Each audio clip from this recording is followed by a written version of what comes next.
வணக்கம் friends, welcome to அம்மா world. இன்றைக்கி நம்மளோட சேனலில் தக்காளி குருமா எப்படி செய்கிறதுன்னு பார்க்கலாம். ஒரு குக்கர் வச்சுக்கோங்க. குக்கர் சூடானதும் 2 ஸ்பூன் எண்ணெய் ஊற்றிக்கலாம். எண்ணெய் நல்லா காயட்டும். வெறும் வெங்காயம் தக்காளி வச்சே இந்த குருமாவை சீக்கிரமாக செஞ்சிடலாம்.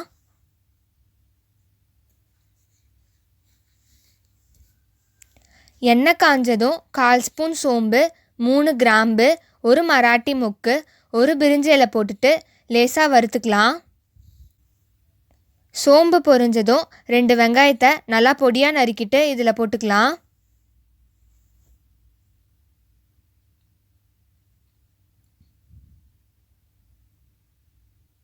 வெங்காயத்தை போட்டுட்டு நல்லா வதக்கிக்கோங்க. நல்லா வதக்கிக்கலாம். வெங்காயம் வதங்கிட்ட பிறகு சிறிதளவு கறிவேப்பிலையை போட்டுட்டு வதக்கிக்கலாம். நல்லா கிளறிக்கோங்க.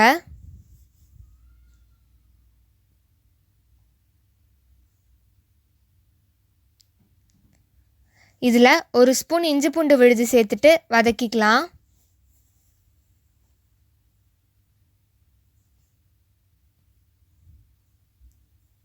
நல்லா மிக்ஸ் பண்ணிக்கோங்க. நான் 3 தக்காளியை நல்லா பொடியாக கட் பண்ணி வச்சுருக்கேன். அதை இதில் சேர்த்துட்டு நல்லா வதக்கிக்கலாம். நீங்கள் தக்காளியை மிக்சியில் போட்டு பேஸ்ட்டாக அரைச்சிட்டு கூட சேர்த்துக்கலாம். அப்படி போட்டால் இன்னும் டேஸ்ட்டாக இருக்கும். நல்லா வதக்கிக்கோங்க. இந்த மாதிரி எல்லாமே நல்லா வதங்குற வரைக்கும் நல்லா வதக்கிக்கலாம். இப்போ இதில் 1 ஸ்பூன் மிளகாய் தூள் போட்டுக்கலாம்.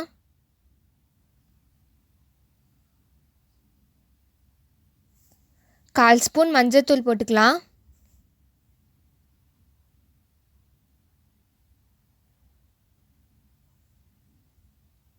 கால் ஸ்பூன் கரம் மசாலா போட்டுக்கலாம்.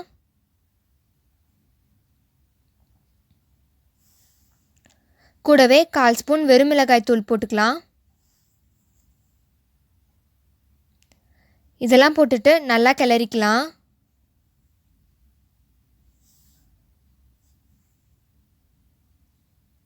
உங்களுக்கு தேவையான அளவு கல்லுப்பு சேர்த்துட்டு கிளறிக்கோங்க.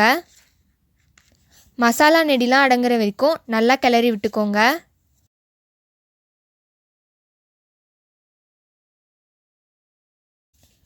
நான் 1/2 மூடி தேங்காவை கட் பண்ணிவிட்டு 2 பச்சை மிளகாவையும் 6 முந்திரியையும் மிக்சியில் போட்டுட்டு கொஞ்சமாக தண்ணி ஊற்றி நல்லா திக்கான பேஸ்ட்டாக அரைச்சி வச்சுருக்கேன். அதை இதில் போட்டுட்டு நல்லா கிளறிக்கலாம். இந்த மாதிரி நல்லா திக்கான பேஸ்ட்டாக அரைச்சிக்கோங்க. தண்ணி ஊற்றிட்டு கிளறிக்கோங்க. 2 டம்ளர் தண்ணி ஊற்றிக்கலாம். இப்போது குக்கர் மூடி போட்டு மூடிட்டு 2 விசில் விடுங்க. இந்த தக்காளி குருமாவை நம்ம இட்லிக்கு, தோசைக்கு, சப்பாத்திக்கு, பரோட்டாக்கெலாம் தொட்டுக்கலாம். ரொம்பவே டேஸ்டியாக இருக்கும்.